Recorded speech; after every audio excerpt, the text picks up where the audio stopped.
Champion of Compensation Plan, yan yung tawag sa compensation plan ni IM Worldwide. Bakit? Medyo pag-usapan na muna natin, what is compensation? Ano ba yung compensation? So kapag tayo nag-work, lahat tayo may compensation. Compensation plan. Ibig sabihin, yun yung pinirmahan mo at pumayag ka na yun ang may gagawin kang trabaho, tapos yun ang may sasabihin sa'yo, yun ang suswelduhin mo. Yun ang compensation nung kumpanya na inagrihan mo, di ba? So ngayon, according to surveys, ang pinakamataas na kung gusto mo magtrabaho na sweldo right now is kapag daw mathematician. Oo.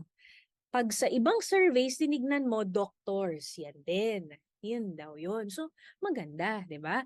Yun nga lang, we all know na kapag profession siya, may hangganan. Ibig sabihin nung may hangganan, kahit maabot mo yung pinakamataas na sweldo, pag tayo nagkasakit or nawala sa mundo, hindi natin mapapamana sa anak natin yun. Pangalawa, pag nagkasakit, hindi natin din makukuha yung income natin, 'di ba? So may dalawang klase ng income na tinatawag. Merong active and passive. Okay? Active, ito 'yon. Yung kailangan mo pumasok sa trabaho para makuha mo yung sweldo mo. So no work, no pay. Ang nagustuhan ko sa compensation natin dito kay I Am Worldwide, ganito yung sa atin. Passive income. Paki-type nga po, passive income. O, long term. Ibig sabihin po, ito kahit daw natutulog ka, o kahit pa, wag naman sana, magkasakit ka, yung income, once na na-establish mo yung business, dire-diretso. Kahit na magbakasyon ka, basta na-establish mo na yung business, yung income, again, dire-diretso. Diba? Ang sarap.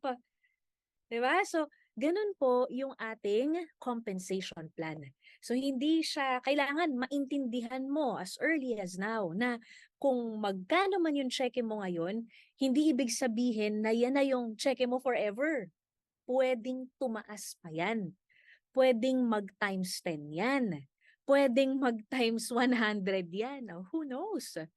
Kailangan long-term ka mag-isip. Okay?